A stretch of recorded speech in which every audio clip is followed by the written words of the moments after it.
नमस्कार, आप देख रहे हैं आज की खबर। आपके साथ में हूं अफीफा मलिक। 2024 लोकसभा चुनाव को लेकर भाजपा लगातार तैयारियां कर रही है। वहीं इस पर भाजपा के विजय रथ को रोकने के लिए विपक्षी गठबंधन इंडिया अपने आप को संगठित और मजबूत कर रहा है। 2024 लोकसभा चुनाव को लेकर यूपी के पूर्व मंत्री और घोसी के पूर्व भाजपा सांसद हरिनारायण राजभर से आज की खबर के वरिष्ठ संवाददाता पंकज तिवारी ने खास बातचीत की। आप भी सुनिए क्या कुछ कहा हरिनारायण राजभर ने। उत्तर प्रदेश के पूर्व मंत्री और लोकसभा पूर्व सांसद हरिनारायण राजभर जी इस वक्त हमारे साथ मौजूद हैं। इनसे बात करते हैं। सर, बीजेपी लोकसभा 2024 की तैयारी में लगी हुई है, क्या कुछ तैयारियां चल रही हैं आपके संसदीय क्षेत्र की तरफ, घोसी की तरफ? हमारे संसदीय क्षेत्र घोसी में लोकसभा में जोरदार हम लोग चुनाव की तैयारियों में हैं और इस बार जो है ये उस बार तो 2019 में पार्टी संयुक्त गठबंधन के साथ आके लड़ी, तो मैं 2014 में 1,48,000 वोटों से जीते थे दारा सिंह चौहान से। वो बसपा के प्रत्याशी थे और 2019 में सपा बसपा दोनों मिल करके चुनाव लड़ी है, तो मैं बड़े थोड़े वोटों से हारा। बाकी 98,000 वोट जो है हम 14 की अपेक्षा अधिक पाया। अगर अलग अलग होकर के लड़े होते तो हम 2.5 लाख वोटों से चुनाव जीते होते, मगर यह परिस्थिति इस समय वो नहीं है।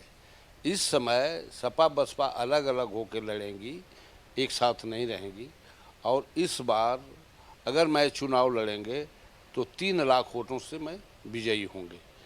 पूरे देश की अगर जो बात की जाए तो बीजेपी एनडीए को लेकर के चल रही है और पुराने घटक दल में जो भी दल शामिल थे उनको एक बार जो नाराज थे उनको भी मनाने की कवायद हुई है। पुराने घटक दल फिर से एक बार एनडीए में शामिल हुए हैं और वहीं दूसरी तरफ देखा जाए तो विपक्षीय एकता भी हुई है और इंडिया नाम से विपक्ष ने गठबंधन अपना बनाया है और लगातार विपक्ष का दावा है कि बीजेपी के विजय रथ को इस बार रोका जाएगा।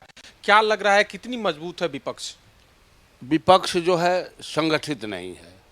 वो भले कुछ कह रहा है, दावा कर रहा है, बाकी आज भी भारतीय जनता पार्टी के सामने वो टिक नहीं सकता। अभी भी भारतीय जनता पार्टी का कोई विकल्प नहीं है। आने वाला 2024 नरेंद्र मोदी ही प्रधानमंत्री होंगे और इस बार सीटों का रिजल्ट यानी पिछले सारे चुनाव रिकॉर्ड टूटेंगे। इस बार सबसे ज़्यादा भारतीय जनता पार्टी के पक्ष में सीटें आएंगी और पूर्ण बहुमत के साथ बीजेपी की सरकार बनेगी, यानी नरेंद्र भाई मोदी जी देश के प्रधानमंत्री होंगे। सारे घटक दल जो एनडीए के है, जो भारतीय जनता पार्टी के घटक दल जो है, जो सारे लोग सत्ता में आएंगे इस बार। 2014 में सबसे पहले आपने घोसी को जीत करके और बीजेपी की झोली में डाला था। उसके बाद से चुनावी समीकरण बदले, लेकिन इस बार देखा जाए 2019 में सांसद घोसी से कोई और था। इस बार क्या लग रहा है, बीजेपी अपने टिकट पे आपको चुनाव लड़ाएगी? क्या आपके ऊपर बीजेपी अगर जो दाव आजमाती है तो इसे कैसे देखते हैं, कितनी तत्परता से इसको निभाएंगे? हम तो अब से नहीं, हमारा पूरा जीवन जो है जनसंघ से लेकर के भाजपा के साथ गुजर रहा है। मेरी उम्र यानी इस साल 73 साल होने जा रही है। भाई नरेंद्र मोदी जी के समकक्ष मेरी उम्र है, हमारी उनकी उम्र बराबर की है। यानी हम कैसे निभाएंगे? हमारा तो पूरा जीवन ही निभ गया इसके साथ।